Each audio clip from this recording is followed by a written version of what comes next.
So hello everyone, welcome to वंस smart classes Jaipur. आज हम स्टार्ट करने जा रहे हैं CMA final paper number 17 cost and management audit, right. तो CMA final paper number 17 cost and management audit को आज हम शुरू करने जा रहे हैं, राइट। देखिए, इस पेपर की जो स्टडी है उसे हमने दो पार्ट्स में क्लासिफाई किया है। तो पहले आपको समझा देते हैं कि कैसे हम स्टडी करने वाले हैं, ठीक है। हमने इस पूरे कोर्स को दो वॉल्यूम में डिवाइड किया है, तो वॉल्यूम 1 एंड वॉल्यूम 2, इस तरीके से हमने पूरे सिलेबस को डिवाइड किया है, ठीक है। वॉल्यूम 1 जो है ये हमने कॉन्सेप्चुअल रखा है, तो इसमें आपके सारे कॉन्सेप्ट्स कवर होंगे। और वॉल्यूम 2 जो है इसमें हमने प्रैक्टिकल क्वेश्चंस कवर किए हैं, साथ ही साथ एमसीक्यूज कवर किए हैं, राइट। आपको जो बुक्स मिली है वो भी दो ही मॉड्यूल में मिली होगी, वॉल्यूम 1 एंड वॉल्यूम 2, जो कि आपको ऑलरेडी मिल चुकी है, राइट। ठीक है। देखो, ऐसा क्यों किया गया? ऐसा करने का पहले मैं आपको लॉजिक बता दूं कि हम हमारी क्लास में दो वॉल्यूम में पढ़ाई क्यों करवाते हैं, ठीक है। देखिए, एक पॉइंट तो ये है कि प्रैक्टिकल पोर्शंस काफ़ी इंटरेस्टिंग होता है और थ्योरेटिकल पोर्शंस में कई बार कई लोगों को बोरियत हो जाती है, राइट। तो हम क्लास में ऐसा करते हैं कि एक टॉपिक हम पढ़ाते हैं प्रैक्टिकल का, फिर एक टॉपिक पढ़ाते हैं हम थ्योरी का, फिर एक प्रैक्टिकल, फिर एक थ्योरी, ऐसे चलता रहता है। तो जिससे क्या होता है कि आपका इंटरेस्ट भी पूरा बना रहता है। दूसरा जो मेन रीजन है वो ये है कि एग्जाम टाइम में जब आप रिवीजन कर रहे होते हैं तो आपको सिर्फ थ्योरेटिकल ही रिवीजन ज़्यादा करना होता है, प्रैक्टिकल का बहुत ज़्यादा रिवीजन करने की ज़रूरत नहीं पड़ती है, राइट। तो इतनी मोटी बुक अगर आप एक लेके बैठे हैं तो उसमें आप छांट रहे हैं कि थ्योरी इधर है, प्रैक्टिकल इधर है, तो उसमें आपको थोड़ा सा टाइम वेस्टेज होता है और बर्डन रहता है। तो हमने अलग कर दिया, तो आपको एग्जाम टाइम में जब थ्योरेटिकल रिव्यू करना है तो आप इसको उठा लीजिए, ठीक है। और जब आपको प्रैक्टिकल क्वेश्चंस देखने हो तो आप इसको उठा लीजिए, राइट। ओके। क्लासेस की जो रिकॉर्डिंग आपको मिलेगी वो अलग सेपरेट मिलेगी, मतलब वॉल्यूम 1 की रिकॉर्डिंग सारी एक जगह मिलेगी और वॉल्यूम 2 की रिकॉर्डिंग्स एक जगह मिलेगी। नंबर ऑफ क्लासेस जो होगा, सीक्वेंसिंग जो होगी क्लासेस की, वो भी अलग अलग रहेगी। मतलब वॉल्यूम 1 में क्लास 1 2 3 अलग रहेंगे और वॉल्यूम 2 के क्लास 1 2 3 अलग रहेंगे, राइट। यस। तो इस तरीके से आपका ये पूरा कोर्स डिजाइन किया है।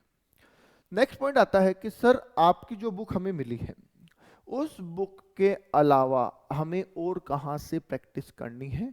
क्या हमें स्कैनर पढ़ना है? क्या हमें सीएमए इंस्टीट्यूट का मॉड्यूल पढ़ना है? तो देखिए, वो बात मैं यहीं पे क्लियर कर देता हूँ, क्योंकि हम बार बार इस बारे में बात ही नहीं करेंगे, जरूरत ही नहीं पड़ेगी हमें।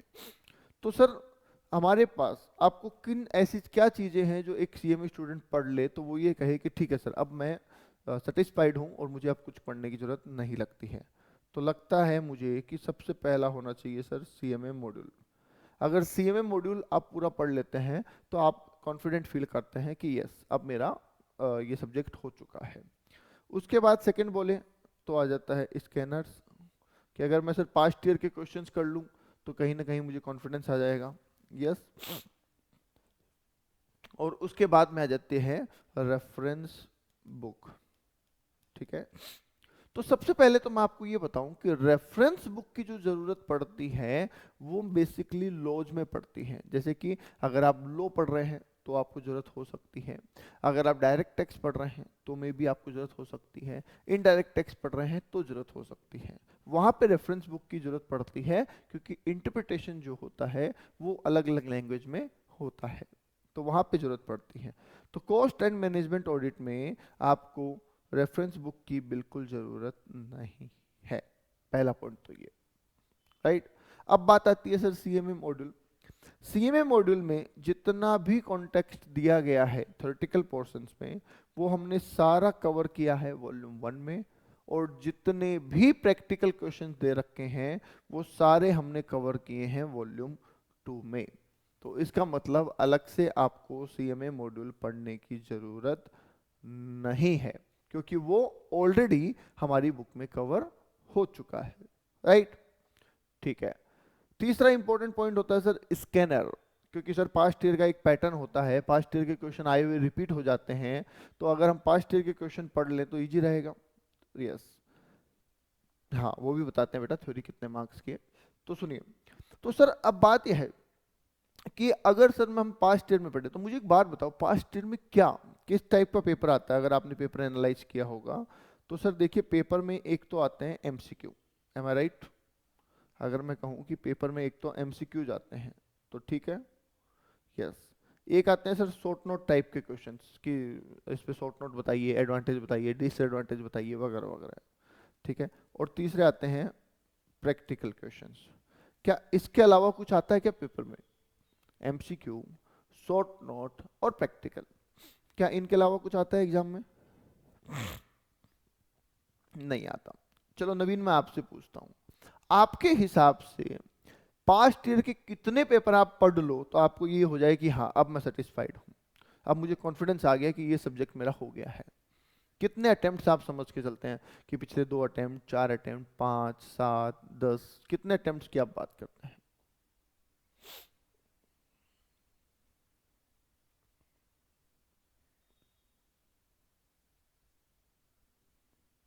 बताइए, कितने अटेम्प्ट्स के लिए आप सोच के चलते हैं कि अगर मैं इतने अटेम्प्ट्स के पढ़ लेता हूं तो ठीक है, आई विल बी कॉन्फिडेंट?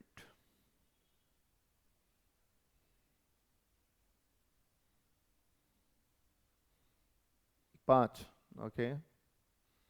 कितना लगता है आपको? 10 अटेम्प्ट, 10 अटेम्प्ट या ईयर? अटेम्प्ट अलग होते हैं, अटेम्प्ट 2 हो जाते हैं एक साल में, हाँ। हाँ 5 साल, ठीक है।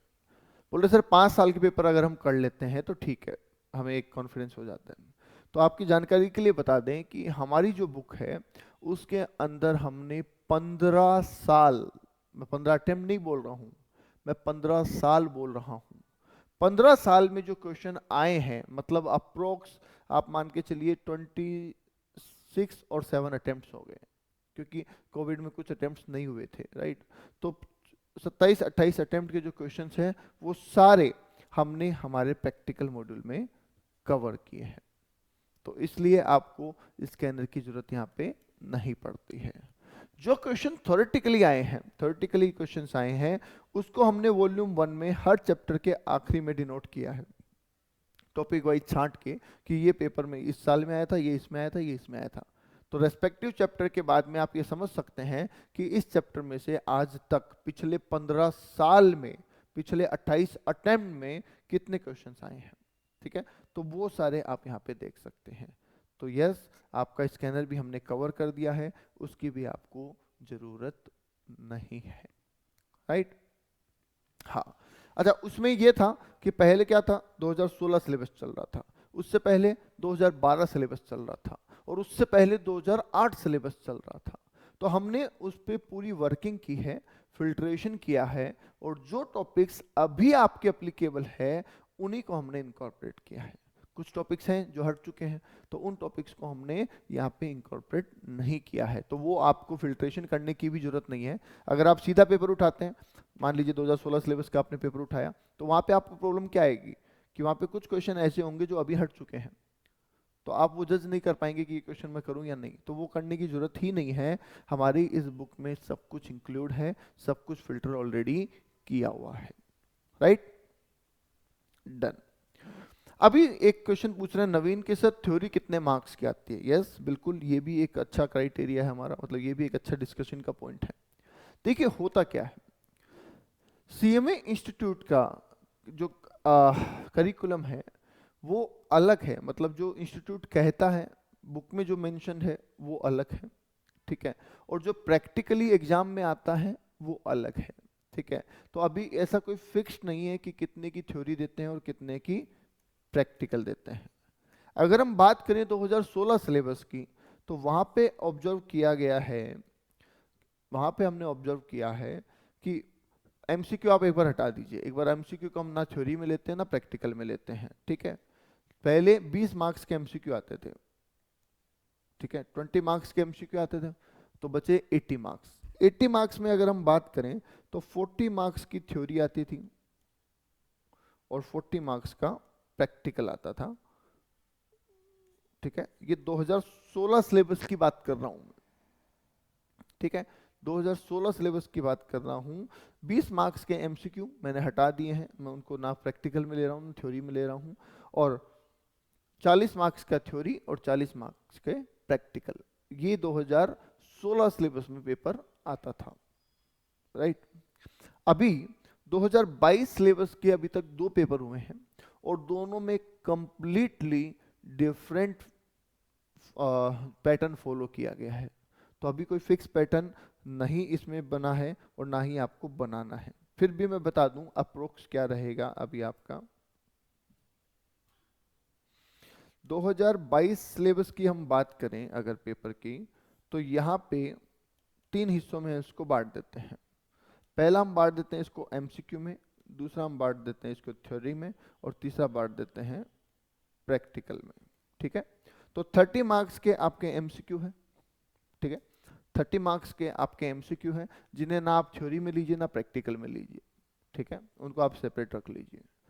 उसके अलावा हम बात करें तो आप मान के चलिए 45 मार्क्स की थ्योरी रहेगी आपकी, ठीक है, और 25 टू 30 मार्क्स का प्रैक्टिकल रहेगा आपका। तो प्रैक्टिकल का वेटेज थोड़ा सा कम किया गया है, क्योंकि कुछ टॉपिक जैसे कि अब नॉर्मल इवेंट एक टॉपिक हुआ करता था, वेस्ट मल्टीप्लायर एक टॉपिक हुआ करता था, इन टॉपिक्स को अभी 2016 सिलेबस से 22 में कन्वर्जन करते टाइम पे हटा दिया गया है, राइट। तो प्रैक्टिकल कंटेंट थोड़ा सा कम हुआ है, ठीक है, पर मैं फिर बता दूं ये कोई फिक्स नहीं है, इसमें वेरिएशन आ सकता है। अभी तक 2022 सिलेबस में 2 एग्जाम हुए हैं, ठीक है, एक हुआ था जून 23 और एक हुआ था दिसंबर 23।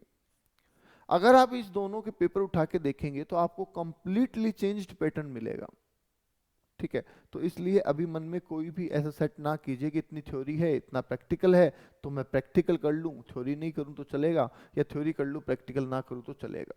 ऐसा बिल्कुल भी नहीं करना है, हमको ईच एंड एवरीथिंग पढ़ के जाना है, ठीक है। सिर्फ ये मत सोचिए कि सर इसमें से हम 25 मार्क्स यहाँ ले आएंगे, 10 यहाँ ले आएंगे, 20 यहाँ ले जाएंगे तो ठीक है हमारा काम हो जाएगा, 55 नंबर आ जाएंगे।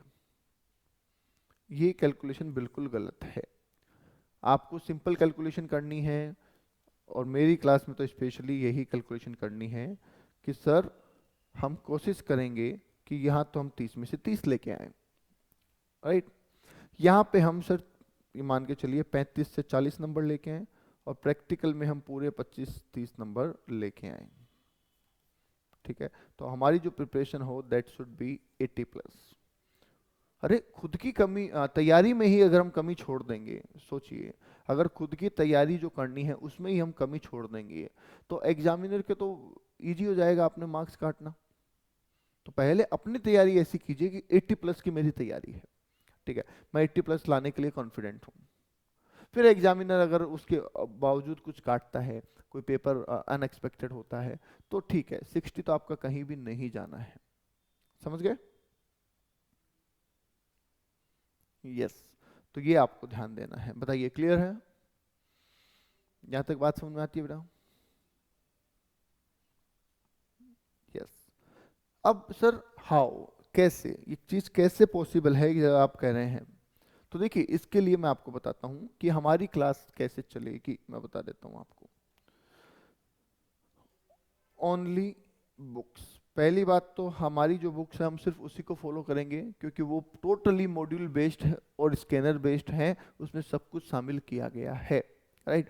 आप उसके अलावा कुछ देखना चाहें वो आपकी इच्छा है, आप अगर उसमें से अलग कोई डाउट भी लेके आते हैं मॉड्यूल में से, मैं बताने को रेडी हूँ, ठीक है, तो कोई इशू नहीं है। हालांकि आएगा ही नहीं डाउट आपको, पर फिर भी इसके अलावा all practical questions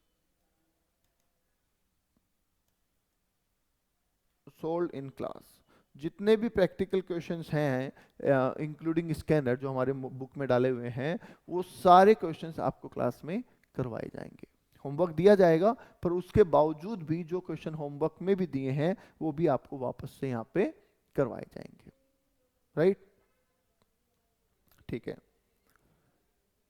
MCQ bank, हमने एक एमसीक्यू बैंक भी बना रखा है इसी में, जिसमें अप्रोक्स 293 क्वेश्चंस हैं। और ये 293 क्वेश्चन ऐसे ही नहीं है, इसमें मॉड्यूल के क्वेश्चंस हैं, इसमें पास्ट ईयर के एग्जाम्स के क्वेश्चंस हैं, तो ये सारे आपको क्लास में सोल्व करवाए जाएंगे, राइट? ओके। इसके अलावा आपकी एक राइटिंग प्रैक्टिस मैं करवाऊंगा, ठीक है, जिसमें आपको एग्जाम में क्वेश्चन का आंसर लिखना कैसे है। प्रैक्टिकल का तो हम प्रैक्टिकल के टाइम पे पढ़ लेंगे, ठीक है, एमसीक्यू एमसीक्यू के टाइम पे पढ़ लेंगे, पर थ्योरेटिकल आंसर कैसे लिखना है इसके भी सेशन मैं लूंगा, और उसमें आपको बताया जाएगा कि अगर क्वेश्चन ये आया है तो कितना लिखना है और कैसे लिखना है, इस पे भी हम चर्चा करेंगे। तो ये भी हमारे कंटेंट का पार्ट रहेगा, ठीक है। इसके अलावा हमारी एक एमसीक्यू टेस्ट सीरीज रहेगी, जिसमें अप्रोक्स 20 टेस्ट आपके लिए जाएंगे, और ये सीरीज मोबाइल ऐप पे होगी,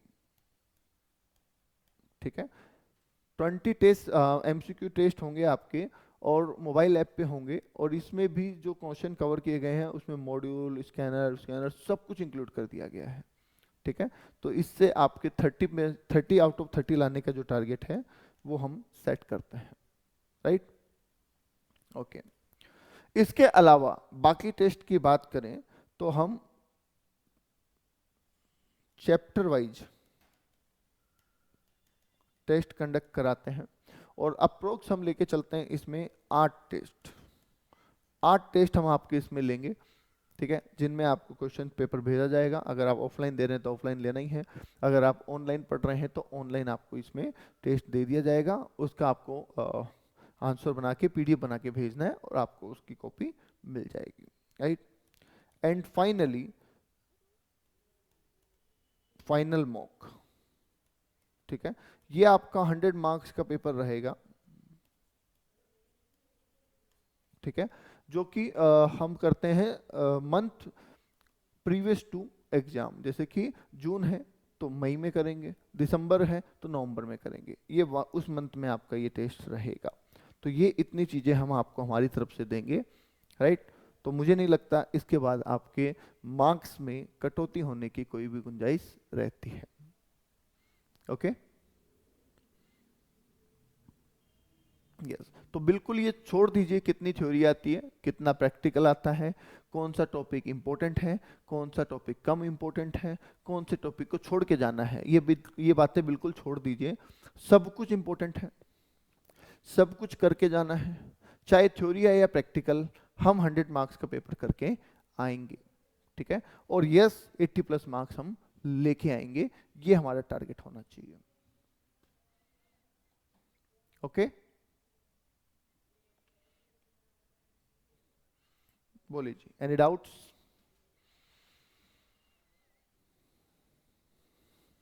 चलिए तो करें, फिर स्टार्ट करें। चलिए तो आज हम स्टार्ट कर रहे हैं फिर वॉल्यूम 1, जो हमारा थ्योरेटिकल पोर्शन कवर करता है, ठीक है। Cost and management audit. हाँ जी, तैयार है सभी? बोलो, रेडी? करें स्टार्ट? चले तो सबसे पहले हम शुरुआत करते हैं एक छोटे से वर्ड से, जिसका नाम है ऑडिट। बताइए जी, what is audit? Cost audit तो बाद में समझेंगे, पहले ऑडिट वर्ड का तो मतलब पता होना चाहिए। अगर 2016 सिलेबस में आपने इंटर पास किया है तो पेपर नंबर 12 बी था, और अगर 2022 सिलेबस में आपने इंटर पास किया है तो पेपर नंबर 10 बी आपने ऑडिट पढ़ा होगा।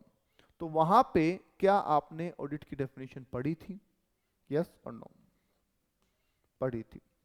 क्या मतलब होता है ऑडिट का? तो सर ऑडिट जो वर्ड है वो एक लैटिन वर्ड से लिया गया है, राइट? और जो वर्ड क्या है लैटिन वर्ड? ओडायर। कौन सा वर्ड है भाई? ओडायर वर्ड है सर, ठीक है। तो सर ये तो वहां पढ़ लिया, बिल्कुल वहां पढ़ लिया, पर ये यहाँ पे भी आपके एग्जाम में पूछा जा सकता है, तो इसको ध्यान दीजिएगा। तो ऑडिट जो है वो लैटिन वर्ड ओडायर से लिया गया है, ठीक है। और ओडायर वर्ड का मतलब क्या है बता सकते हैं आप? To listen. ओडायर वर्ड का मतलब क्या है? टू लिसन, सुनना। सर ये क्यों बोला गया लिसन? देखिए ये इसलिए बोला गया कि आज की डेट में आजकल हम फाइनेंशियल स्टेटमेंट्स को पढ़ते हैं। आजकल हम क्या करते हैं? फाइनेंशियल स्टेटमेंट्स को पढ़ते हैं। पढ़ने का मतलब जब हमारे सामने कोई ऑडिट रिपोर्ट आती है, कोई फाइनेंशियल स्टेटमेंट आते हैं, तो हम ऐसे पढ़ते हैं उसको कि ये एसेट है, ये लाइबिलिटी है, ये इनकम है, ये एक्सपेंसेस है, इस तरीके से हम पढ़ते हैं, राइट। और फिर बताते हैं कि ये सही है या नहीं है। जैसे कि मान लीजिए कोई ऐसा आइटम है जो बैलेंस शीट में नहीं आना चाहिए था, फिर लिखा हुआ है, तो हम बोलेंगे नहीं ये गलत है, ऐसे ये तो आने नहीं चाहिए यहाँ पे। तो हम पढ़ते हैं फाइनेंशियल स्टेटमेंट, राइट। पर पहले क्या होता था पुराने जमाने में कि जब राजा महाराजाओं का टाइम में होता था तो ऑडिट तो तब भी होती थी, पर उस टाइम फाइनेंशियल स्टेटमेंट पढ़े नहीं जाते थे, सुने जाते थे। सुने जाते थे मतलब ये कि सर राजा मुनीम जी को बोल दिया, मंत्री जी को बोल दिया कि भाई इस साल का हिसाब किताब तैयार है। मुनीम जी कहते हैं हाँ जी तैयार है। तो बोलते हैं ठीक है राज्यसभा में आ जाइए हिसाब किताब लेके। अब राजा जी बैठे हैं, ठीक है, यहाँ पे राजा जी बैठे हैं और यहाँ पे सारे मंत्री बैठे हैं लाइन से, ठीक है, ये मंत्री बैठे हैं। तो यहाँ पे खड़े होके, मान लीजिए यहाँ पे खड़े होके मुनीम जी हिसाब किताब सुना रहे हैं कि देखो जी ये हुआ, ये हुआ, ये हुआ, ये हुआ। क्योंकि उस टाइम लिटरेसी इतनी नहीं थी ना कि सब पढ़े लिखे हों, राइट। तो ये बोल रहे हैं कि इतना रेवेन्यू आया, इतना गया, इतना खर्चा हुआ, इतना ये हुआ, और ये सब लोग सुन रहे हैं।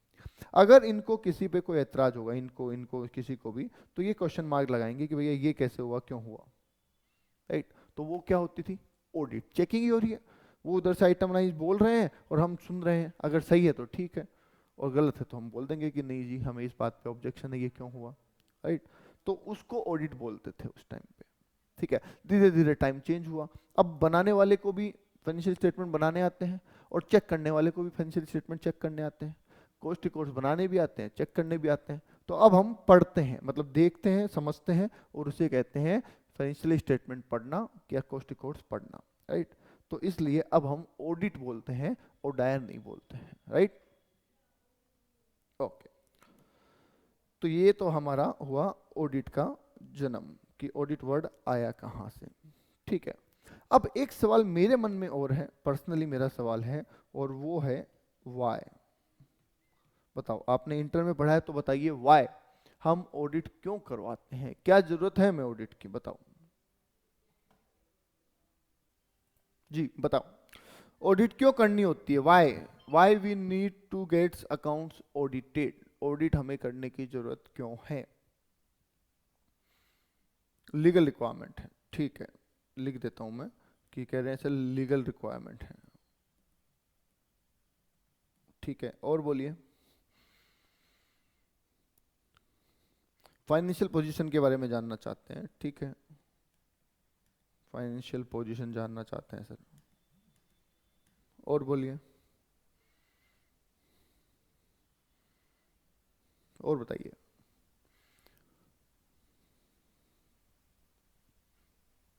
ओके, बस इतना ही है, लीगल रिक्वायरमेंट है, फाइनेंशियल पोजीशन जानना चाहते हैं। तो देखो पहले ये समझिए कि ये चीज आई कहाँ से। अब बोल रहे लीगल रिक्वायरमेंट है, मानते हैं कि कंपनी ऑडिट करवाने के लिए कंपनीज एक्ट में लिखा हुआ है, कॉस्ट ऑडिट करवाने के लिए भी कंपनीज एक्ट में लिखा हुआ है, और सेक्रेटरियल ऑडिट करवाने के लिए भी कंपनीज एक्ट में लिखा हुआ है, ये बात हम एडमिट करते हैं। पर सवाल है कि वाई, क्यों लिखा वहां पे, ये लीगल रिक्वायरमेंट आई क्यों, ठीक है।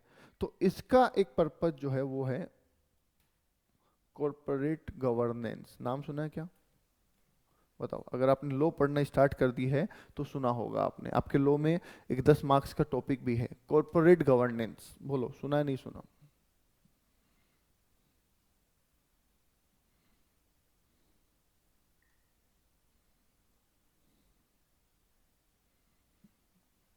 सुना नहीं सुना भी जल्दी बोलो, कॉर्पोरेट गवर्नेंस। देखिए, कॉर्पोरेट गवर्नेंस वर्ड को आपको पता होना चाहिए, अगर वो पता है तो सारा समझ में आ जाएगा कि ये ऑडिटिंग क्यों अप्लीकेबल की गई हम पे, ठीक है।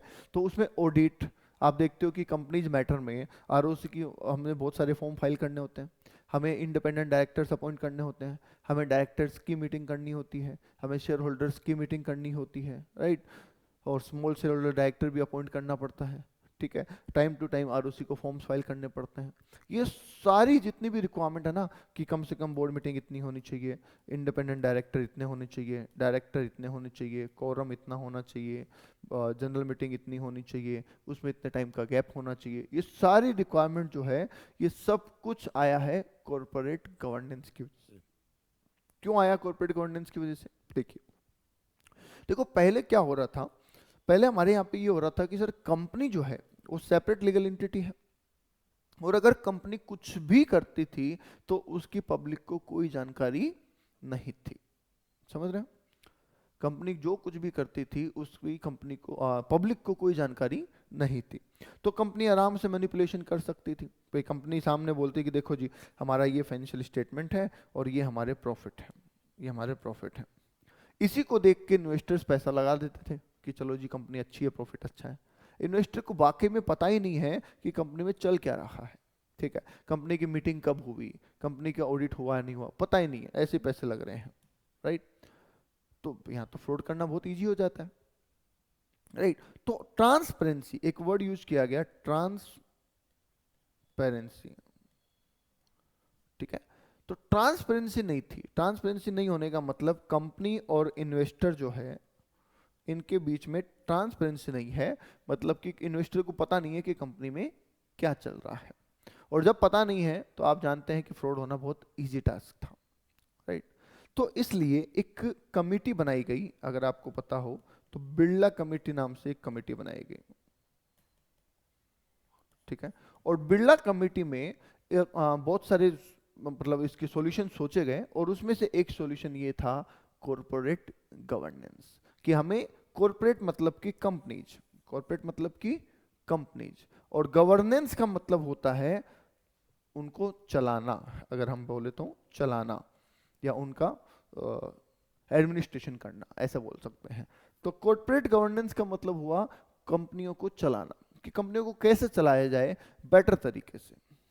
ठीक है, तो वहां पे एक वर्ड निकल के आया विच इज कॉर्पोरेट गवर्नेंस, की कंपनी को चलाना है तो आपको उनमें ट्रांसपेरेंसी लानी पड़ेगी। ठीक है, अब बोले सर कैसे ट्रांसपेरेंसी लाएं? तो बोला सर देखो ऐसा है, कंपनी जो कुछ भी करती है ना आप इन्वेस्टर्स को बताओ, आप पब्लिक करो उसको। ठीक है, तो अगर ऐसा होगा तो कंपनी के लिए फ्रॉड करना मुश्किल हो जाएगा। राइट, मैं आपको एक छोटा सा एग्जांपल देता हूं। मुझे एक बात बताइए, मान लीजिए एक कंपनी है ए लिमिटेड। ठीक है, इस ए लिमिटेड ने एक ऑडिटर अपॉइंट किया, सीए अपॉइंट किया मिस्टर राज को। ठीक है, मिस्टर राज को इन्होंने ऑडिटर अपॉइंट किया। थोड़े दिन बाद मिस्टर राज ने इनका कोई फ्रॉड पकड़ लिया। जब मिस्टर राज ने इनका फ्रॉड पकड़ा तो कंपनी ने कहा कि भैया हम आपको निकालते हैं, हमें आपसे काम नहीं कराना। तो कंपनी ने मिस्टर राज को निकाला और मिस्टर विकास को नया ऑडिटर बना लिया। अब बताओ, तो पब्लिक को तो पता ही चलेगा कि ऐसा कुछ हुआ था, कि मिस्टर राज को रखा था और विकास को राज को हटा के विकास को रख लिया। हाँ, तो सर आरओसी को बताते हैं, यस अब बताते हैं ना, उस टाइम नहीं बताते थे। समझ रहे हो, उस टाइम ये चीजें नहीं थी। तो गवर्नमेंट ने ये जब कॉर्पोरेट गवर्नेंस की बात आई तो इन्होंने कहा कि ठीक है आपने ऑडिटर अपॉइंट किया, यस, तो आप एक काम करो ना, आरओसी को इन्फॉर्म करो। क्या करो आप?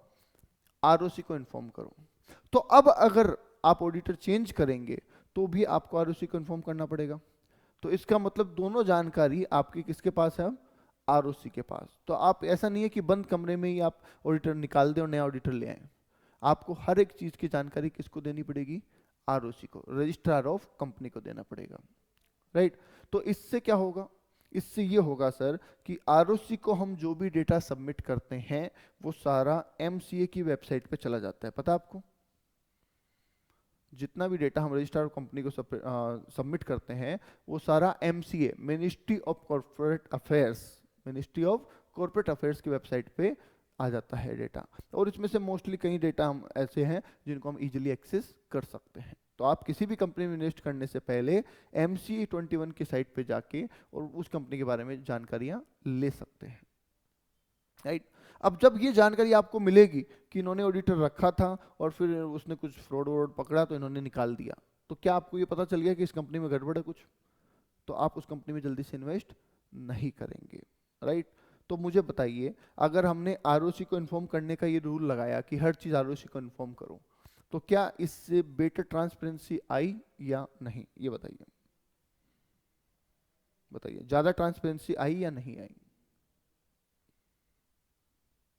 बिल्कुल आई सर, ज्यादा ट्रांसपेरेंसी आई। तो वैसे ही ऑडिट जो है वो भी एक कॉर्पोरेट गवर्नेंस का ही पार्ट है। उसकी वजह से बोला गया कि भाई ऑडिट कराओ आप। क्या कराओ आप? ऑडिट कराओ, ठीक है। तब जाके वो लीगल रिक्वायरमेंट में इंक्लूड किया गया, समझ गए? तब जाके उसको लीगल रिक्वायरमेंट में डाला गया कि ठीक है ये ऑडिट आपको करवानी पड़ेगी। Is that clear? बताइए, यहां तक बात समझ में आ गई? हम बिल्कुल बेसिक से चल रहे हैं, मैं ये मान के चल रहा हूँ इंटर में आपने कुछ नहीं पढ़ा, ठीक है।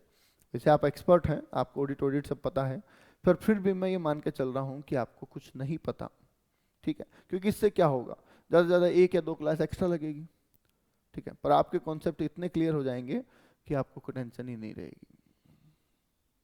बोलो, क्लियर है? तो ऑडिट ओडायर वर्ड से लिया गया है जिसका मतलब है टू लिसन।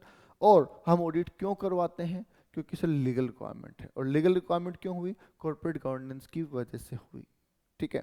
इसके अलावा अब है फाइनेंशियल पोजीशन जानना। अब आपने ही दूसरा रीजन बताया, फाइनेंशियल पोजीशन जानना। किसको, कौन जानेगा फाइनेंशियल पोजीशन को? तो आइए इसको मैं थोड़ा सा आगे डिस्कस करता हूं।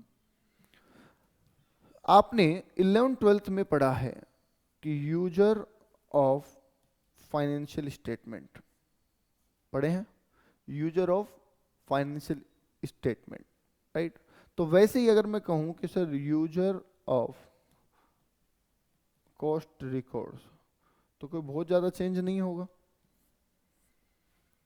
यस कि सर यस, ज्यादा चेंज नहीं होगा।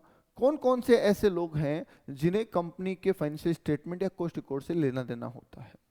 तो हम कहें सर सबसे पहले तो बात कर लीजिए ओनर की, ओनर्स को लेना देना होता है, ठीक है। कंपनी के केस में हम शेयर होल्डर बोलें तो भी ठीक है, ठीक है। उसके अलावा हम कहें सर क्रेडिटर्स, कि वो हमको माल दें या ना दें, इसके लिए वो जानना चाहते हैं कि कंपनी की पोजीशन कैसी है, ठीक है। इसके अलावा सर गवर्नमेंट, कि गवर्नमेंट को प्रॉपर टैक्स मिल रहा या नहीं मिल रहा, इसके लिए, या कंप्लायंस टाइम पे हो रहा या नहीं हो रहा, इसके लिए गवर्नमेंट को भी आपके रिकॉर्ड से मतलब है, ठीक है। इसके अलावा सर और बैंक, या फिर हम कहें provider of finance, PF, provider of finance, जो आपको लोन देने वाले हैं, जो आपके कंपनी में इन्वेस्ट करने वाले हैं। चाहे आप इसको इन्वेस्टर अलग बोल दो, इन्वेस्टर थोड़ा सा अलग हो जाता है और बैंक अलग हो जाता है। बैंक इन्वेस्टर नहीं होता, बैंक ने तो लोन दिया है, वो तो मनी लेंडर है, ठीक है। इन्वेस्टर जो आपके कंपनी में इन्वेस्ट करते हैं, इक्विटी शेयर्स वगैरह खरीदते हैं, ठीक है, या और किसी तरीके से फंडिंग करते हैं आपको। तो ये सारे लोग जो हैं, ये कहीं ना कहीं आपके ऑर्गेनाइजेशन के फाइनेंशियल स्टेटमेंट और कॉस्ट रिकॉर्ड्स वगैरह से मतलब रखते हैं। बताइए यस और नो, मतलब रखते हैं या नहीं रखते हैं? जल्दी बोलिए, ऑनलाइन में भी बोल दीजिए, ऑफलाइन में भी बोल दीजिए। रखते हैं, रखते हैं, रखते हैं, ओके। हाँ जी, ऑनलाइन में।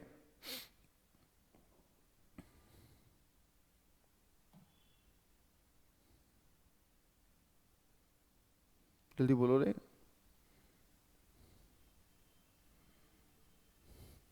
रखते हैं सर।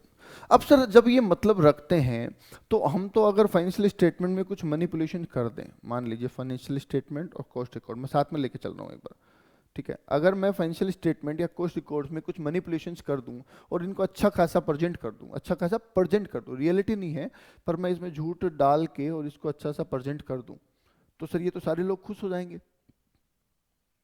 पर क्या मैं ये कहूं कि इन सारे लोगों के साथ धोखा भी हो जाएगा? हमने झूठा प्रॉफिट दिखा के इन्वेस्टर ले आए हम, ठीक है। हमने झूठा प्रॉफिट दिखा के बैंक से लोन ले लिया, हमने झूठी कॉस्टिंग दिखा के प्रोडक्शन लोन ले लिया। बताओ, तो क्या ये इन सब लोगों के साथ धोखा नहीं है? यस, ये इन सब लोगों के साथ बिल्कुल धोखा है। और अगर इन सब लोगों के साथ ऐसा धोखा होता है, तो क्या ये अगली बार किसी कंपनी को लोन देंगे, किसी कंपनी में इन्वेस्ट करेंगे, किसी कंपनी को उधार में माल देंगे, किसी कंपनी के साथ काम करेंगे? Answer is no. तो इस ट्रस्ट को बनाए रखने के लिए हमने कहा कि इन फाइनेंशियल स्टेटमेंट को हम एक एक्सपर्ट से चेक करवा लेते हैं जो कि चार्टर्ड अकाउंटेंट है। इन कॉस्ट रिकॉर्ड्स को हम एक्सपर्ट से चेक करवा लेते हैं जो कि कॉस्ट अकाउंटेंट है, ठीक है। और इनकी एक रिपोर्ट जो है, उस रिपोर्ट को हम फाइनेंशियल स्टेटमेंट के साथ और कॉस्ट रिकॉर्ड्स के साथ इन लोगों को देते हैं। तो बताइए, क्या इन लोगों की नज़र में आपके फाइनेंशियल स्टेटमेंट और कॉस्ट रिकॉर्ड्स की रिलायबिलिटी बढ़ जाएगी कि हाँ भाई अब ज़्यादा अच्छे लग रहे हैं, और हमें सीए ने साइन किए हैं तो सही होगा, सीएमए ने साइन किए हैं तो सही होगा? क्या ये ट्रस्ट गेन होगा या नहीं होगा?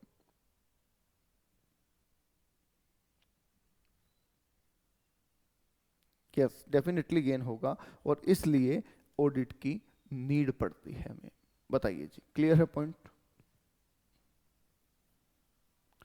एक बार बता दीजिए, यहां तक क्लियर है क्या पॉइंट?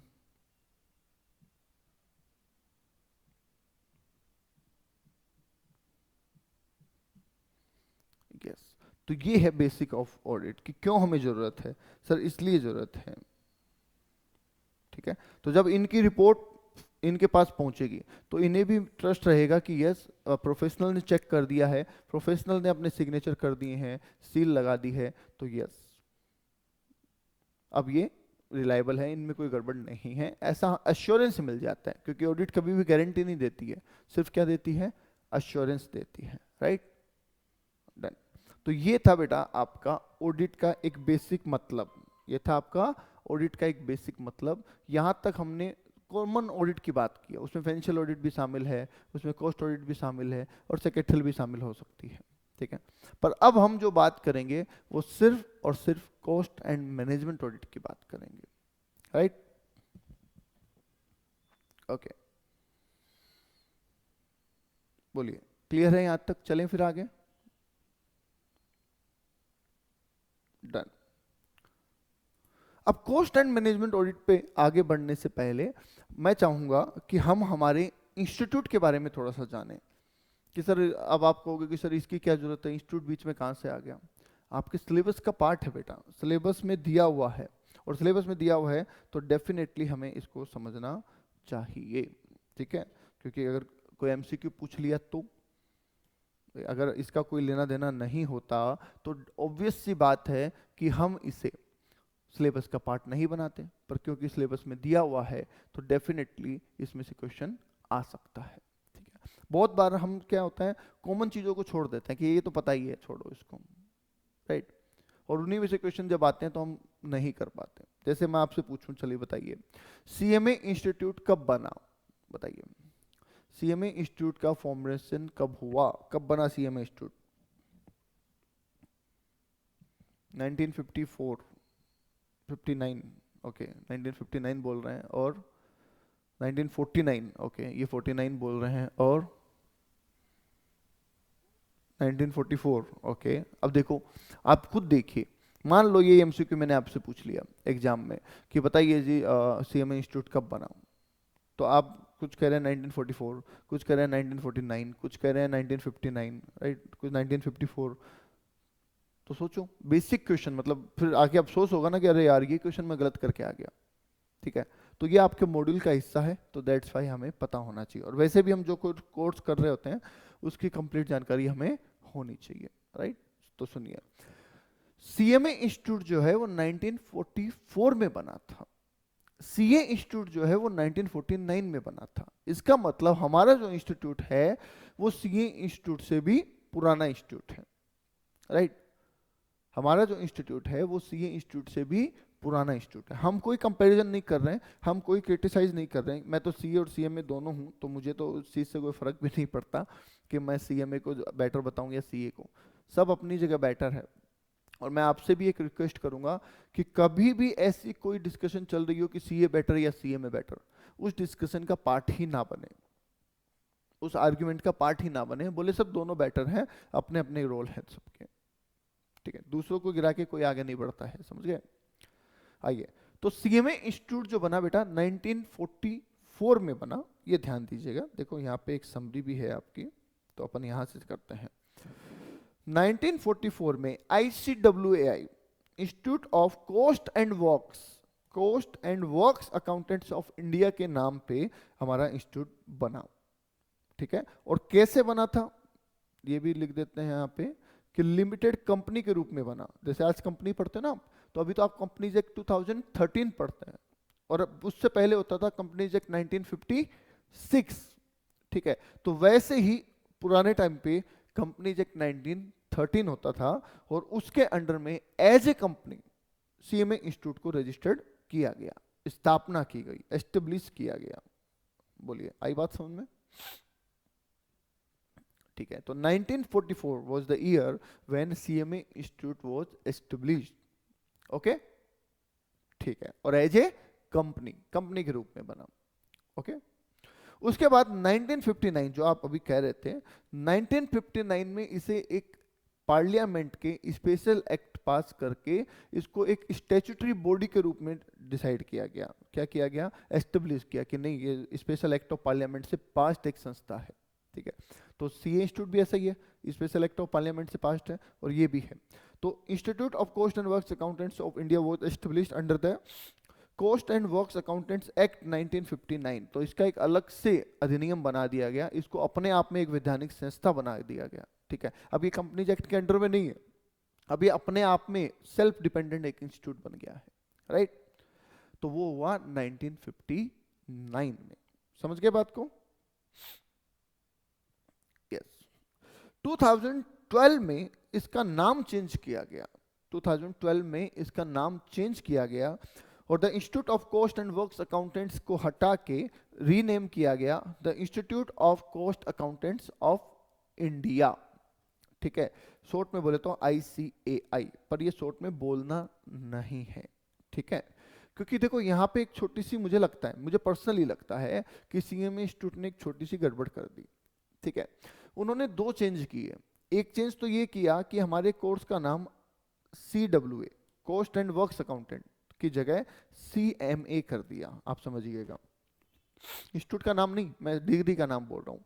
पहले डिग्री का नाम था CWA, CWA का मतलब हम थे कोस्ट एंड वर्क्स अकाउंटेंट, और बाद में हमारा नाम चेंज किया कोस्ट एंड मैनेजमेंट अकाउंटेंट, ठीक है, ओके।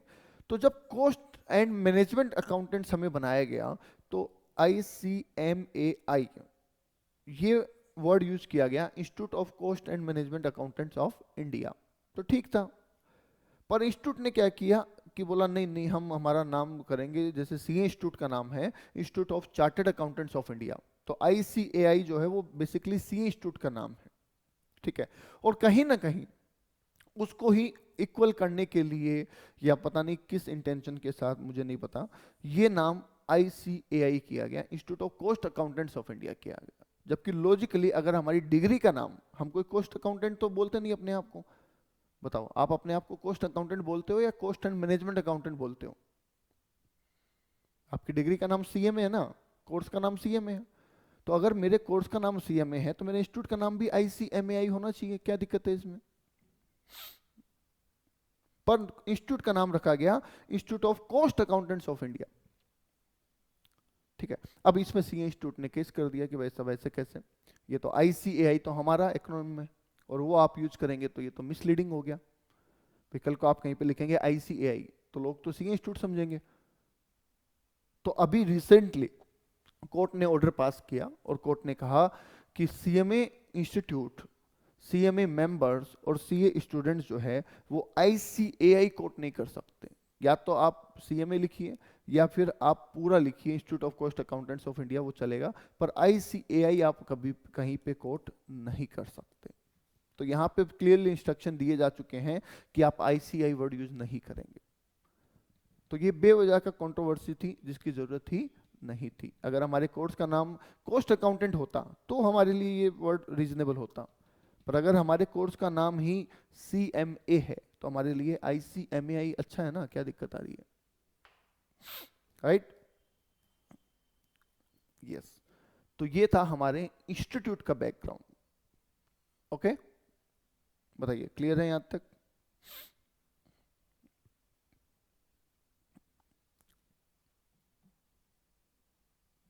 नहीं, हम वो देखो ऐसा कुछ नहीं है कि हम CMA को वेटेज देते हैं ज़्यादा या CE को, मैं तो दोनों को इक्वल वेटेज देता हूँ, मेरी नज़र में दोनों बराबर है, ठीक है।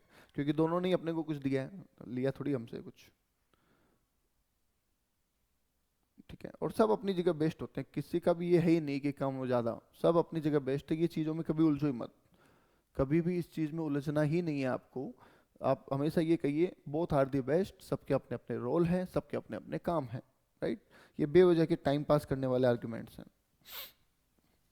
बोलिए क्लियर है, तो आगे चलते हैं। चलिए, तो आगे बात कर लेते हैं हम कुछ बेसिक बातों की। देखिए कॉस्ट ऑडिट, अब मैंने कहा ना, अब हम सो भी बातें करेंगे, सिर्फ कॉस्ट ऑडिट की बातें करेंगे हम, फाइनेंशियल ऑडिट की अब कोई बात नहीं करने वाले हैं।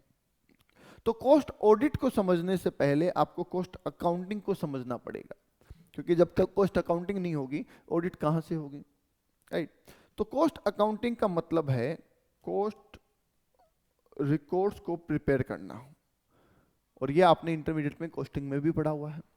जब हम कॉस्ट रिकॉर्ड्स बनाते हैं तो हम किसके अकॉर्डिंग बनाते हैं, CAS, CAS पता है, कॉस्ट अकाउंटिंग स्टैंडर्ड्स।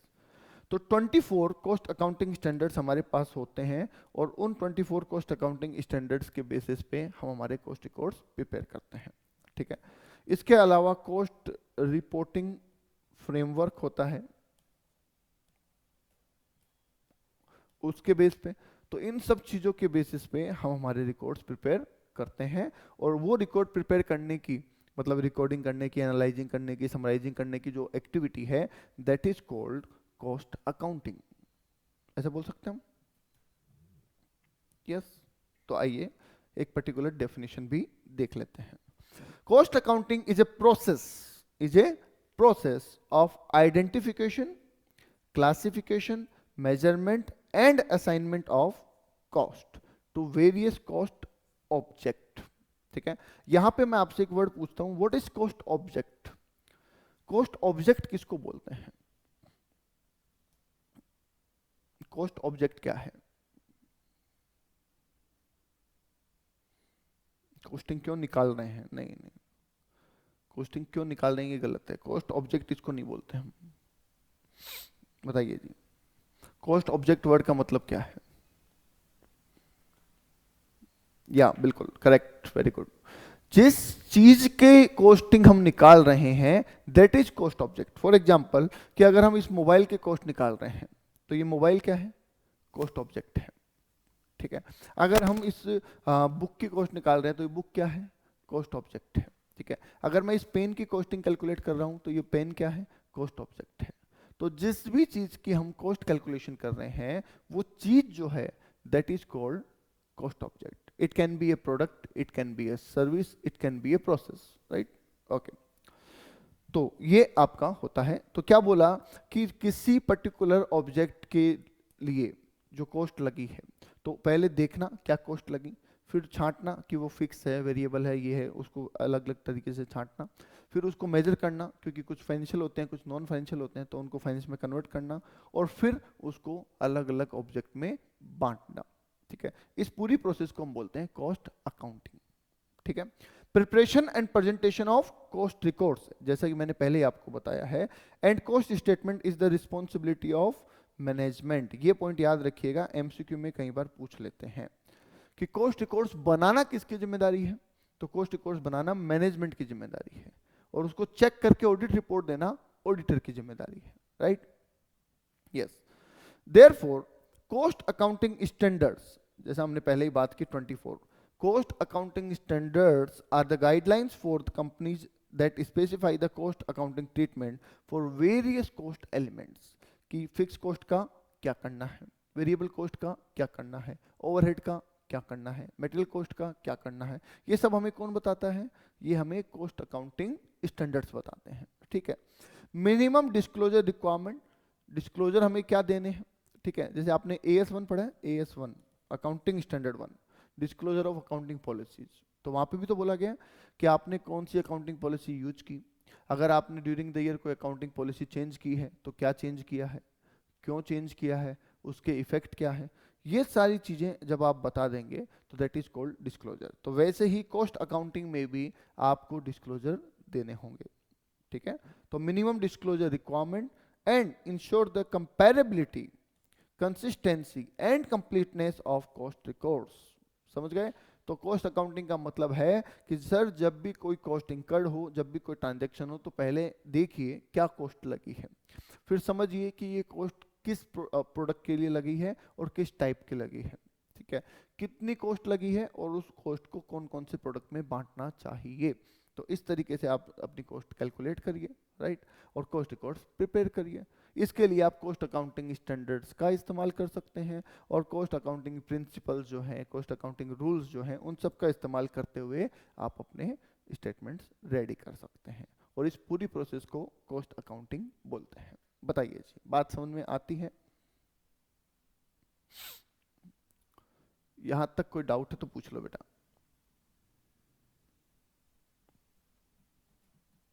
ठीक है, चलिए नाउ नेक्स्ट मूव करते हैं और नेक्स्ट टॉपिक है व्हाट इज कॉस्ट ऑडिट। यही तो है मेन बात, व्हाट इज कॉस्ट ऑडिट।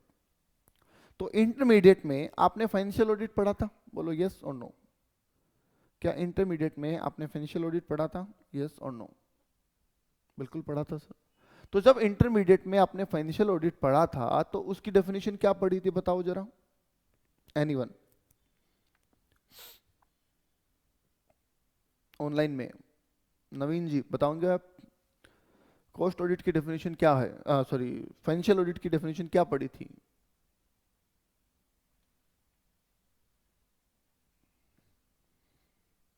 भूल गए? अरे भूलने से काम कैसे चलेगा, वही तो याद रखनी थी, उसी से तो हम ये डेफिनेशन बनाने वाले थे। अब वो भूल गए तो पहले उसको याद करो, फिर उसके हिसाब से ये बनाओ, टफ हो जाएगा। चलिए मैं याद करवाता हूँ आपको।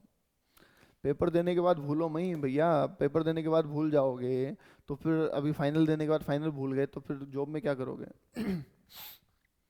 और जॉब में सैलरी लेने के बाद कंपनी को भूल गए तो कंपनी क्या करेगी?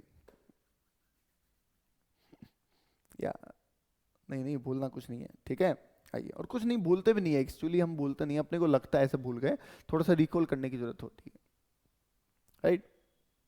आइए तो बात करते हैं बेटा व्हाट इज फाइनेंशियल ऑडिट। मैं एक बार फाइनेंशियल ऑडिट की बात करता हूँ। मैंने इंटर में जब मैं पढ़ाता हूँ पेपर 10 भी अब जो है अपना फाइनेंशियल ऑडिट, तो हम पढ़ते हैं audit is an independent examination. पढ़ा है क्या, बताओ? ऐसा बोलते हैं क्या? Audit is an independent examination.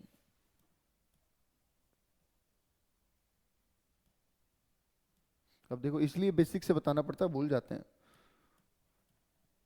Audit is an independent examination of financial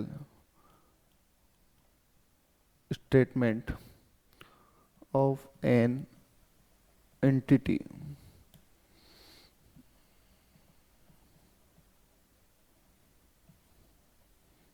profit loss, ठीक है। टू एक्सप्रेस, मैं एक बार लिख देता हूँ पूरा फिर समझाता हूँ। To express an opinion on true and fair view of such financial statement, right. Okay, तो ये हमने डेफिनेशन पढ़ी थी कि audit is an independent examination, audit is an independent examination of financial statement of an entity whether big or small, profit or loss, to express an opinion on true and fair view of such financial statement। ऐसा हमने पढ़ा था, right. तो इसमें एक word जो हमने बात करी थी वो थी इंडिपेंडेंट की बात, कि इंडिपेंडेंट वर्ड क्या होता है, ठीक है। मैं थोड़ा सा रिकॉल कर देता हूँ सर। इंडिपेंडेंट वर्ड का मतलब है कि जब हम ऑडिट कर रहे होते हैं तो that time we should be independent. हम क्या होने चाहिए सर? इंडिपेंडेंट होने चाहिए, मतलब हम किसी से इन्फ्लुएंस्ड ना हो। अगर हम किसी से इन्फ्लुएंस्ड हुए तो ऑब्वियस सी बात है कि हम हमारी इंडिपेंडेंट ओपिनियन नहीं दे पाएंगे। तो नॉट इन्फ्लुएंस, ठीक है। क्या बोला गया? Not influence. तो ये ध्यान रखिएगा, आप किसी से इन्फ्लुएंस नहीं होने चाहिए, ठीक है। जैसे बताओ कि आप अभी फाइनल का एग्जाम दोगे, ठीक है, फाइनल का एग्जाम देते हैं, सीएमए बन गए, पास हो गए सर, रिजल्ट आ गया, है ना, मुबारक हो, सीएमए बन गए। अब जैसे ही आप सीएमए बनोगे तो आपके कई रिश्तेदारों के आपके पास कॉल आने शुरू हो जाएंगे, ऐसे रिश्तेदार जो पहले कभी फ़ोन करते ही नहीं थे, ठीक है। अब उनको लगता है कि बेटा सीएमए बन गया, बड़ा आदमी हो गया, कल को जॉब लग जाएगी तो कोई काम आएगा अपने, क्योंकि आजकल रिश्ते काम से बनते हैं ना। यस, हाँ, तो नहीं आते उनके भी फ़ोन आने लग जाएंगे। तो फ़ोन आया आपके पास कि हाँ बेटा बहुत खुशी हुई जान के, तू सीएमए बन गया, हमें तो पहले से ही पता था, है ना, कि तू बहुत कुछ करेगा ये वो, ठीक है। अब वो आपको बोलते हैं कि बेटा देख ऐसा है कि अपन ने बॉम्बे में एक फैक्ट्री लगा रखी है, सुनिएगा ध्यान से, रिश्तेदार है, रिलेटिव है, मान लो मामा है, ऐसे ले लो, ठीक है, तो मामा है, तो मामा ने कहा कि बेटा हमने है ना मुंबई में एक फैक्ट्री लगा रखी है, तुझे तो पता ही है ना, और हर साल हमारा टर्नओवर भी काफ़ी अच्छा है, 200-250 करोड़ का टर्नओवर होता है। तो अब क्या है कि इतने दिन तो हम जो कॉस्ट ऑडिट करवा रहे थे ना वो बाहर से करवा रहे थे, मतलब किसी सीएमए से करवा रहे थे यहाँ पे। अब तो तू घर में ही सीएमए बन गया, तो हम बाहर से क्यों करवाएंगे यार, ठीक है, तू घर का बच्चा है, तेरे से ही करवाएंगे, राइट। अब बात ये नहीं है कि उनको आप में इंटरेस्ट है, बात यह है कि वो सीएमए पैसे ले रहा है और वो भी अच्छे खासे पैसे ले रहा है, और उनको लगता है कि आप तो घर के मेंबर हो तो आपको तो नॉमिनल अमाउंट दे के ही निपटा देंगे, राइट, और ज़्यादा आप चेकिंग वेकिंग भी नहीं करोगे। तो उन्होंने कहा कि ठीक है, अब देखो बाहर पैसे क्यों दें हम, तो आप तो बेटा हमारे रिश्तेदारी हो, ये हो वो हो, तो हम चाहते हैं कि आप साइन करो, ठीक है। हालांकि होता क्या है कि हमें तो सब कुछ इतने साल हो गए तो सब पता ही है, तो हमारे ऑडिट रिपोर्ट और सब हमने तैयार कर लिए हैं, मतलब सारे स्टेटमेंट हमने सब बना लिए हैं, आपको तो बस साइन करना है, राइट। तो मैं तुम्हें भेज रहा हूँ सारी रिपोर्ट रिपोर्ट बनी हुई है, सब कुछ हर साल के हिसाब से हमने कॉपी पेस्ट करके और सब बना दिया है, तो तुम तो सिर्फ साइन कर देना। तो मुझे बताओ क्या आप साइन कर दोगे, बताओ, प्रैक्टिकल लाइफ में बताना है, थ्योरेटिकल नहीं बोलना। उन्होंने बोल रहे हैं सब हमने चेक कर रखा है, सब कुछ हमने कर रखा है, आप तो बस साइन कर दो बेटा, ठीक है। अब क्या होता है, नया नया आदमी बनता है तो थोड़ा सा प्रैक्टिकल लाइफ से अनजान रहता है, उसको एथिक्स पढ़ के जाता है ना, अभी हम पढ़ेंगे इसमें कॉस्ट ऑडिट में एथिक्स वगैरह सब पढ़ेंगे। तो आप कहते हैं नहीं सर, नहीं मामा जी ऐसे कैसे, वो तो एक बार आप एक काम करो, रिकॉर्ड्स मुझे भेज दो, मैं चेक कर लेता हूँ, और चेक करके फिर मैं कर दूंगा साइन, कोई बात नहीं मैं कर दूंगा साइन, पर मुझे एक बार देख लेने तो दो। अब मामा जी कहते हैं अच्छा इतना बड़ा हो गया तू, इतने टाइम तक तो तेरे को कुछ नहीं आता था, अब तू डिग्री आ गई तो अपने आप को बहुत बड़ा समझ रहा है, हमसे सवाल जवाब करेगा, जब तेरे को कह रहे हैं सब चेक किया हुआ तो कर देना साइन, क्या इतना दिमाग लगा रहा है, बताओ क्या करोगे, अब क्या करोगे।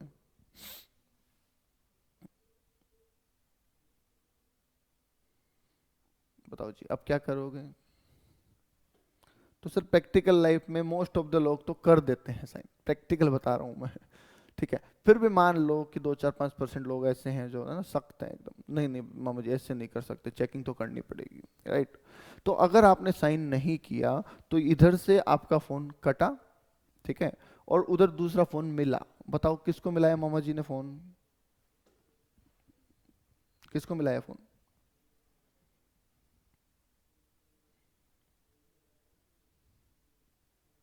मम्मी को, यस।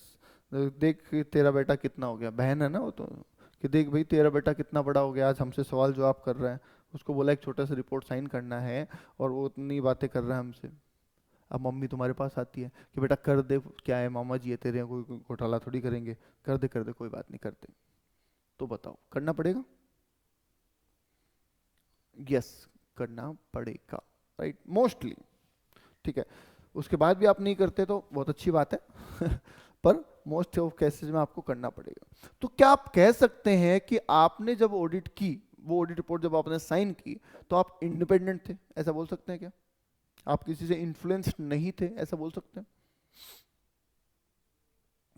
नहीं, आप उस टाइम पे इंडिपेंडेंट नहीं थे, आप क्या बोलेंगे, वी आर नॉट इंडिपेंडेंट, तो लॉजिकली वो गलत हो जाता है, और इंस्टीट्यूट कहता है ऐसा नहीं होना चाहिए, ये आपको नहीं करना है साइन, ठीक है, ओके।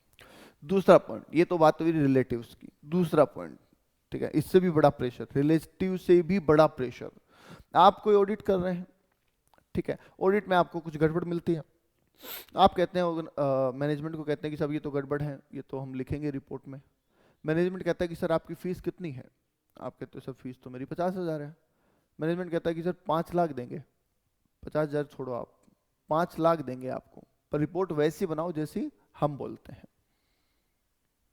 तो बताओ क्या बना दोगे? बताओ बना दोगे नहीं बना दोगे? बना देंगे? ओके, नहीं बनाओगे?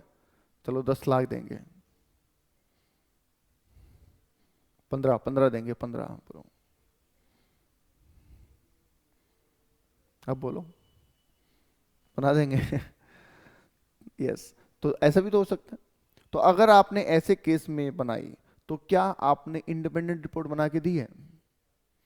नो, आपने इंडिपेंडेंट रिपोर्ट नहीं बना के दी है। अगेन आप इन्फ्लुएंस्ड हो गए, राइट? तो ऐसे भी आपको नहीं होना है, ऐसा इंस्टीट्यूट का कहना है। ठीक है, प्रैक्टिकल लाइफ बिल्कुल अलग होती है, थ्योरेटिकल लाइफ बिल्कुल अलग होती है। ठीक है, हम रूल्स की बात कर रहे हैं, आप क्या करते हो वो आपके एथिक्स है, आपके ऊपर आप क्या करते हो, राइट? तो इन्फ्लुएंस नहीं होना चाहिए। ठीक है, और भी कई रीजन हो सकते हैं। ठीक है, तो यहाँ पे इंडिपेंडेंट वर्ड का मतलब है आप किसी से इन्फ्लुएंस नहीं है। ठीक है, तभी वो सही मायने में ऑडिट है, वरना तो ऑडिट है ही नहीं वो। ठीक है, एग्जामिनेशन मतलब आप समझ ही रहे हैं कि वेरिफिकेशन करना है, जांच करनी है, चेकिंग करनी है, राइट? और फाइनेंशियल स्टेटमेंट, तो अगर फाइनेंशियल ऑडिट है तो फाइनेंशियल स्टेटमेंट हमने लिखा। अब जैसे ही, ध्यान से सुनिएगा, जैसे ही इस डेफिनेशन को मैं रिप्लेस करूंगा कॉस्ट ऑडिट से, तो क्या मैं फाइनेंशियल स्टेटमेंट की जगह कॉस्ट रिकॉर्ड्स लिख दूं तो चलेगा? बताओ। मैं यहां से अगर फाइनेंशियल स्टेटमेंट हटा दूं और फाइनेंशियल स्टेटमेंट हटा के कॉस्ट रिकॉर्ड्स, कॉस्ट अकाउंट्स लिख दूं तो क्या चलेगा? यस, डेफिनेटली चलेगा। और ये हमारी फाइनेंशियल ऑडिट की डेफिनेशन से बदल के कॉस्ट ऑडिट की डेफिनेशन बनने लगेगी। आगे आइए, यहां पे लिखते थे हम बिग स्मॉल प्रॉफिट लॉस, मतलब कि ऑर्गेनाइजेशन छोटी है, बड़ी है, प्रॉफिट मेकिंग है, लॉस मेकिंग है, हमें इससे कोई फर्क नहीं पड़ता है। ठीक है, हम ऑडिट वैसे ही करेंगे क्योंकि प्रोसेस हमारा सेम ही होता है, प्रोसेस अलग नहीं होता है ऑडिट करने का, राइट? ओके, नेक्स्ट लिखा है to express an opinion. Opinion क्यों? क्योंकि ऑडिटर का मेन काम ही ओपिनियन देना है। ऑडिटर कोई जज नहीं है कि फैसला सुनाएगा, ऑडिटर का काम है अपनी राय देना। तो ऑडिटर ऑडिट करेगा और उसके हिसाब से अपनी राय देगा कि जो फाइनेंशियल रिकॉर्ड्स हैं वो कैसे हैं, या कॉस्ट रिकॉर्ड्स हैं वो सही है या नहीं है, उस पर अपनी राय देगा, राइट? ओके, तो ओपिनियन देना है on true and fair view. अब ये इंपॉर्टेंट पॉइंट है, टेक्निकल भाषा में ऐसा नहीं बोला जाता कि बहुत अच्छे बुक्स बनाए हैं, बहुत खराब बुक्स बनाए हैं, या ठीक ठाक बनाए हैं, ऐसा हम नहीं बोलते हैं। ठीक है, तो टेक्निकल लैंग्वेज में हम बोलते हैं कि cost record true and fair view represent करते हैं या नहीं करते हैं। Cost record true and fair view को रिप्रेजेंट नहीं करते हैं तो हम एडवर्स रिपोर्ट देंगे, करते हैं तो हम क्लीन रिपोर्ट देंगे, और कुछ पर्टिकुलर्स कमियां हैं तो हम क्वालिफाइड रिपोर्ट देंगे। ये रिपोर्ट सेम वैसी है जो हम फाइनेंशियल ऑडिट में पढ़ के आए हैं। ठीक है, तो इसलिए आपको ध्यान देना है, right? On such financial statement, तो उन फाइनेंशियल स्टेटमेंट को जिनको आपने एग्जामिन किया है, चेकिंग किया है, उस पे आपको अपनी ओपिनियन देनी है, and that becomes financial audit. बताओ क्लियर है यहां तक? कोई डाउट है तो पूछो। ये मैंने आपको एक बार ऑडिट की डेफिनेशन रिकॉल करवाई है, यहां तक कोई डाउट है तो बोल दीजिए एक बार।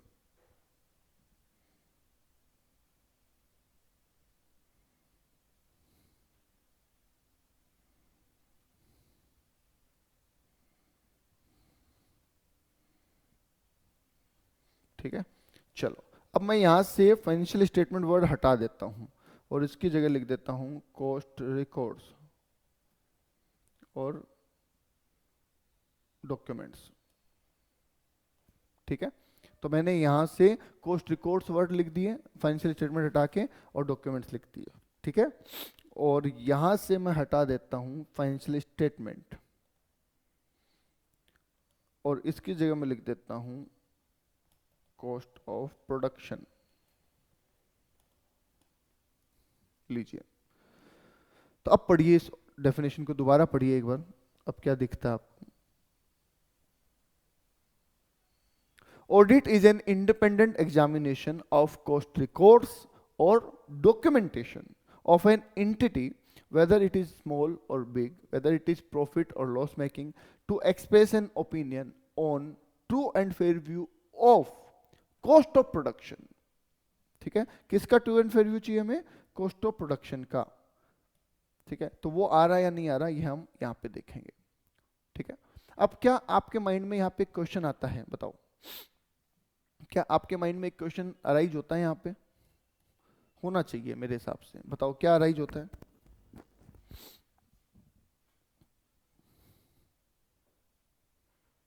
बताओ क्या क्वेश्चन अराइज होता है आपके माइंड में यहाँ पे?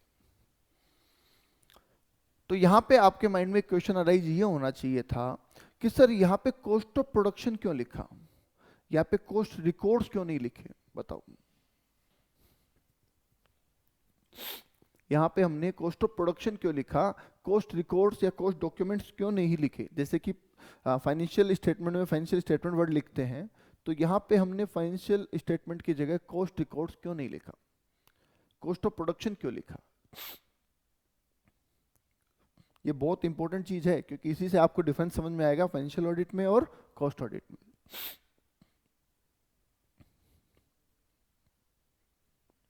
नहीं पता? कोई आइडिया, कोई गैस, बताओ. नहीं? चलिए तो सुनिए. देखो क्या है, फाइनेंशियल ऑडिट जो है वो होती है company as a whole. Financial statement पूरी कंपनी के एक ही बनते हैं, ऐसा मैं कहूं तो चलेगा क्या? बताओ, एक कंपनी है और वो कंपनी 10 प्रोडक्ट बनाती है. ठीक है, एक कंपनी है और वो कंपनी 10 प्रोडक्ट बनाती है. ठीक है, जैसे मैं ये लेता हूं, ये कंपनी है, ये कंपनी 10 प्रोडक्ट बनाती है. तो ये कंपनी कॉस्ट शीट कितनी बनाएगी? बताओ, एक कॉस्ट शीट बनाएगी या 10 कॉस्ट शीट बनाएगी?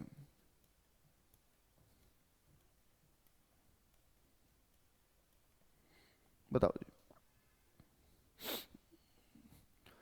जल्दी बोलो. एक कंपनी 10 प्रोडक्ट बनाती है अलग अलग, तो कंपनी एक कॉस्ट शीट बनाएगी या 10 कॉस्ट शीट बनाएगी? ऑब्वियस सी बात है सर, 10 बनाएगी, क्योंकि हर प्रोडक्ट की कॉस्ट अलग होती है. अरे कॉस्ट शीट नहीं बनेगी तो कॉस्ट कैसे कैलकुलेट होगी? बताओ, हर प्रोडक्ट की कॉस्ट अलग होती है ना, तो हर प्रोडक्ट के लिए अलग अलग कॉस्ट शीट बनानी पड़ेगी, क्योंकि मटेरियल अलग लगेगा, लेबर अलग लगेगा, ओवरहेड्स अलग लगेंगे, सेलिंग अलग है सबकी, सॉरी एडमिनिस्ट्रेशन अलग है, तो सबका अलग अलग चीजें लगेगी, तभी तो अपॉर्शनमेंट होगा. कॉस्ट शीट बनाई है कभी आपने? तो कॉस्ट शीट बनाइए तो कभी देखा आपने ऐसा कि बहुत सारे प्रोडक्ट की मिला के एक कॉस्ट शीट बनाई हो? बताओ. देखो कॉस्टिंग आप पढ़ रहे हो, इंटरव्यू आप पूरा पढ़ के आ गए कॉस्टिंग में. ठीक है, पर क्या आपने ध्यान दिया कि आप जो कॉस्ट शीट बनाते हैं वो एक प्रोडक्ट की बनाते हैं या मल्टीपल प्रोडक्ट की बनाते हैं? कॉस्ट कैलकुलेट करना वो जो आप करते हैं ना, मेक बाय, और वो अलग चीजें हैं, वो उसकी बातें नहीं कर रहे हैं. कॉस्ट शीट जो आप बनाते हैं ना, direct labour, direct material, prime cost, factory overhead, वो एक प्रोडक्ट की होती है या पूरी कंपनी की होती है? तो जनरली वो होती है प्रोडक्ट की. ठीक है, अगर कंपनी बनाई एक प्रोडक्ट रही है तो एक ही सीट बनेगी, नो डाउट. बहुत सारी सिंगल प्रोडक्ट कंपनी होती है तो वहां तो कॉस्ट सीट भी एक ही बनती है. पर अगर मल्टी प्रोडक्ट कंपनी है तो अलग अलग प्रोडक्ट के लिए अलग अलग सीट बनेगी, राइट? अच्छा, इस कंपनी के फाइनेंशियल स्टेटमेंट कितने बनेंगे, पी&एल बैलेंस शीट कितने बनेंगे? बताओ. इसी कंपनी के जो कि 10 प्रोडक्ट बनाती है, तो इसके पी&एल बैलेंस शीट कितने बनेंगे? एक बनेगा या 10 बनेंगे? बोलो, जल्दी बोलो. सर एक ही बनेगा ना फाइनेंशियल स्टेटमेंट तो, राइट? तो इसलिए फाइनेंशियल स्टेटमेंट की ऑडिट तो एक साथ हो जाती है. मतलब इसकी ऑडिट एक जना करेगा, कोई भी चार्टर्ड करेगा तो वो कर देगा, ठीक है, खत्म बात. पर यहाँ पे हमारे जो 10 प्रोडक्ट है, जरूरी नहीं है कि इन सब की ऑडिट हो, ये सारे ऑडिट के लिए लाइबल हो. अभी आगे जब हम पढ़ेंगे चैप्टर 2 में कि ऑडिट एप्लीकेबल कैसे होती है, कॉस्ट ऑडिट, तो कॉस्ट ऑडिट जो होती है प्रोडक्ट वाइज एप्लीकेबल होती है, ना कि कंपनी वाइज. कंपनी के हिसाब से नहीं होती है, प्रोडक्ट के हिसाब से होती है. तो अगर मान लीजिए यहाँ पे इस प्रोडक्ट की ऑडिट होनी है, इसकी होनी है, बाकी इन सबकी ऑडिट नहीं होनी है, तो ऑब्वियस सी बात है जो कॉस्ट ऑडिटर होगा वो इन दोनों को ही तो चेक करेगा ना. तो जब इन दोनों को चेक करके वो बोलेगा ठीक है, तो बताइए उसको यहाँ पे कॉस्ट ऑफ प्रोडक्शन लिखना चाहिए या कॉस्ट रिकॉर्ड्स लिखना चाहिए?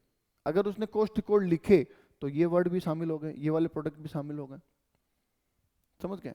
तो वो ये नहीं बोल रहा कि आपके यहाँ पे जितने भी कॉस्ट रिकॉर्ड्स बनाए वो सब सही है, वो ये बोल रहा है कि इस प्रोडक्ट की जिसकी हमने ऑडिट की है उसकी कॉस्ट ऑफ प्रोडक्शन सही से कैलकुलेट की गई है, ये हम अश्योर करते हैं, राइट? तो ये दिमाग में डाल लीजिए कि जो कॉस्ट ऑडिट होती है वो प्रोडक्ट वाइज होती है, इंडस्ट्री वाइज होती है, वो समझ गए? वो कंपनी एज ए होल नहीं होती है। तो ऐसा हो सकता है कि कंपनी दो प्रोडक्ट बना रही है जिसमें से एक की ऑडिट होती है और एक की ऑडिट नहीं होती है, ऐसा बिल्कुल पॉसिबल है यहां पे। आगे बात समझ में? बोलो यस और नो, फटाफट बोलिए। तो दैट्स वाई हम कहते हैं यहां पे true and fair view of cost of production.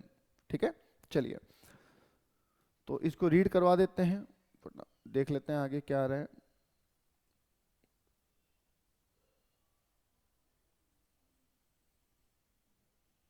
चलिए तो एक डेफिनेशन यहां से मैं रीड करवा ही देता हूं आपको। Cost audit involves the examination of cost books, cost accounts and cost statement and subsidiary books and primary documents with a view to satisfying the auditor that these presents true and fair view of cost of production। मतलब आप उन्हीं product से related चीजें check करेंगे जिसकी आपको audit करनी है, उसी के कॉस्ट रिकॉर्ड, उसी के कॉस्ट अकाउंट्स, उसी के कॉस्ट स्टेटमेंट आप चेक करेंगे और फिर अपनी ओपिनियन देंगे कि वो true and fair view represent करते हैं या नहीं करते हैं regarding cost of production of that goods और सर्विसेज। बोलो आगे बात समझ में? डन। तो ये है आपका कॉस्ट ऑडिट का डेफिनेशन। एक डेफिनेशन और देख लेते हैं, सीमा लंदन जो इंस्टीट्यूट है उसकी दी हुई है। Cost audit is the verification of correctness of cost accounts and adherence to the cost accounting plan, कि कॉस्ट रिकॉर्ड जो बनाए गए हैं वो करेक्ट हैं और कॉस्ट अकाउंटिंग प्रिंसिपल्स को फॉलो करते हुए बनाए गए हैं। In other words cost audit is the verification of cost of production, देखो यहाँ पे, ऑफ एनी प्रोडक्ट, इसको ध्यान देंगे आप, एनी प्रोडक्ट और सर्विस और एक्टिविटी। ठीक है, इसको ध्यान दे लीजिए तो आपके वो बात समझ में आ जाएगी।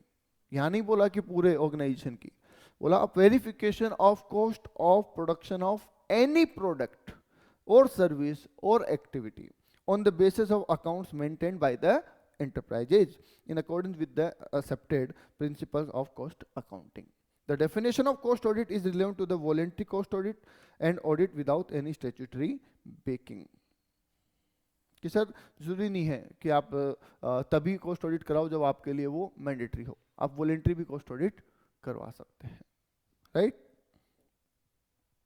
चलिए तो ये था हमारा कॉस्ट ऑडिट का डेफिनेशन। एक डेफिनेशन आपको नीचे और दी गई है जो कि हमारे सीएमए इंस्टीट्यूट ने दी है, तो इसको भी आपको एक बार पढ़ लेना है। चीज़ वही है, चीज़ वही है, कुछ भी अलग नहीं है। बताइए जी, यहाँ तक कोई डाउट है तो बोलिए, यहाँ तक कोई डाउट है तो बोलो बेटा। क्लियर? अप्रोक्स, हाँ अप्रोक्स 90 आवर्स मान के चलो आप, 90 आवर्स की क्लास रहेगी अप्रोक्स, उसमें कम भी हो सकते हैं, 2-4 आवर्स ज़्यादा भी हो सकते हैं, राइट?